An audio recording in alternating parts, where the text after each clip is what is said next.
For as much as Democrats proclaim to love Ukraine, it's pretty obvious when given the choice between covering the brutal death of a young Ukrainian refugee or covering up for a repeat felon thug, they're going to go with the thug.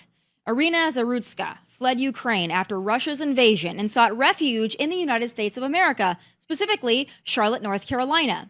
I'm sure never in her wildest dreams did she think riding the light rail in Charlotte would be more dangerous, more deadly than escaping a war-torn country, but nevertheless, there has been zero significant national mainstream news coverage or outrage over what happened to this 23-year-old Ukrainian refugee at the hands of DeCarlos Brown Jr., allegedly a repeat violent offender with 14 prior arrests he served minimal time for to boot.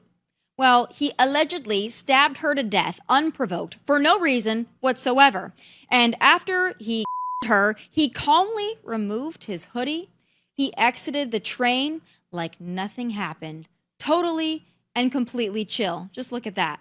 Well, he was arrested shortly after and taken to a hospital for a hand injury, poor baby. But this is yet another reason why these soft-on-crime, felon-first policies are dangerous, deadly, and need to go. Time and time again, we are told that it's the perp that needs more this, more that, more programs, more services, more TLC. And I'll add to all the climate zealots who insist we should all give up our vehicles and ride public transit. Fat chance of that. Not when this kind of violent behavior is common and often tolerated on public transit systems across the U.S. But don't worry, guys. Charlotte's Democrat mayor is thinking about what safety means. Isn't that comforting? She also asked the news and media not share the footage out of respect for the victim, but what she really means is, don't play this and make me look bad. What a total disgrace.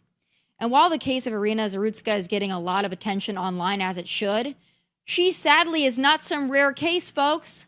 And that's precisely why President Trump wants to do everything he can to clean up these cities and make them safer. Would Iryna's fate have been different if more police officers or federal agents were around?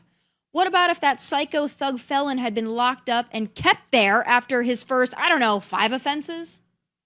Democrats aren't just on the wrong side of the issue, they're on the wrong side of humanity and decency. How shameful.